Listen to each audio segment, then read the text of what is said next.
உங்கள் favourite TV ஷோக்களை இனி miss பண்ண தேவையில்லை. ZEE5 இல் முற்றிலும் இலவசமாக காணுங்கள். இங்கேயும் எப்பொழுதும். ஏண்டாளு, நடந்தது நடந்து போச்சு. இதுக்கு மேல நடக்க போறத பத்தி பேசுவோம்.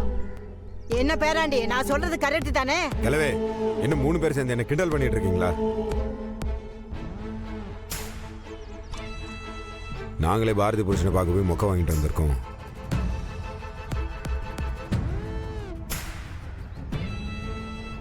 சும்மா 2 பேருமே சேர்ந்து கிண்டல் பண்ணிட்டு இருக்கீங்க. அப்போ இவ பாரதி புருஷன் இல்லையா? நல்ல வேளை. நான் எப்போ இவனை பாரதி புருஷன்? நீயா ஏதோ ஒன்று நினைச்ச ஏதோ ஒன்று பேசிட்டு இருப்பியா? அப்போ நிஜமாவே கண்டுபிடிக்கலையா? நான் தான் சொன்னேன்ல பாரதி, நீங்க தான் அவசரப்பட்டுட்டீங்க. நல்ல வேளை யாருக்கும் தெரியல. ஏய், அப்ப பாரதி புருஷனை கூட்டிட்டு வரேன்னு சொல்லிட்டீங்க போல. அது எங்க கேக்குறீங்க? ஏதோ நியூஸ் பேப்பர்ல குழந்தைய காணும்னு ஒரு விளம்பரம் வந்துச்சான். இவன் அந்த நம்பருக்கு ஃபோன் பண்ணி பாரதி புருஷனை பார்க்கணும்னு வர சொல்லியிருக்கான். நானும் போய் பார்த்தேன். உங்க புருஷன்னு சொல்லி ஏன் முன்னாடியே ஒருத்தன் நின்றுட்டு இருந்தான். எனக்கு அவனை பார்த்த உடனே சந்தேகம். உங்களுக்கு இருக்கிற அழகுக்கும் அம்சத்துக்கும் கண்டிப்பா அவன் உங்க புருஷனா இருக்க மாட்டான்னு எனக்கு நல்லாவே தெரியும். அதான் நேரா போய் அவன்கிட்ட பாப்பா பேர் என்னன்னு கேட்டேன். அவனுக்கு நடிக்க சொல்லி கொடுத்தவங்க பாப்பா பேர் என்னன்னு சொல்லாம விட்டுட்டாங்க போல இருக்கு. அதுல மாட்டிக்கிட்டாங்க என்கிட்ட. ஏண்டா யார் குழந்தைய ஓன் குழந்தைன்னு சொல்ற, யார் பொண்டாட்டிய ஓன் பொண்டாட்டின்னு சொல்றேன்னு விட்டேன் பாருங்க. நாலு அற திரும்பி பார்க்காம ஓடிட்டான்.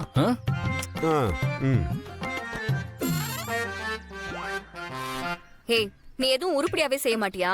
ஏற்கனவே அந்த விளம்பரம் வந்ததுல இருந்து பாரதி பயந்துட்டு இருக்கா.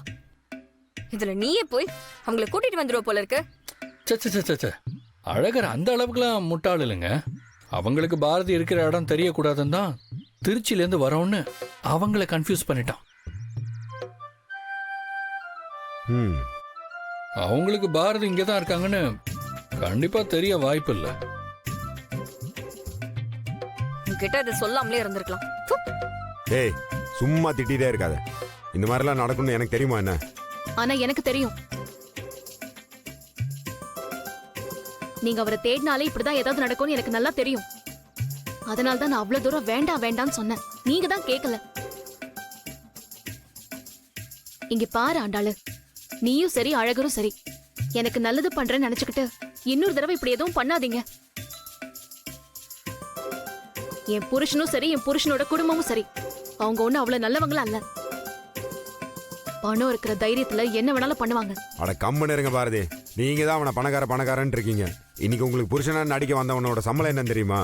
2500 ரூபா, 250 ரூபா பெட்ரோல் கன்வென்ஸ். அவனை போய் பணக்காரன்ட்டு பிச்சைக்கார பையங்க அவன்.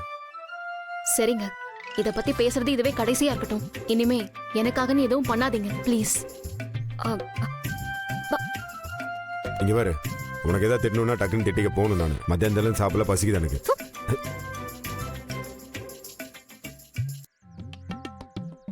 டிவியா இருக்கும் போல. யார் அவ? இதுக்கு அவங்க உன்னை கேவலமா திட்டி இருக்கலாம். வா. ZEE5 ஆப்பை டவுன்லோட் செய்து அனைத்து எபிசோடுகளையும் இலவசமாக பாருங்க.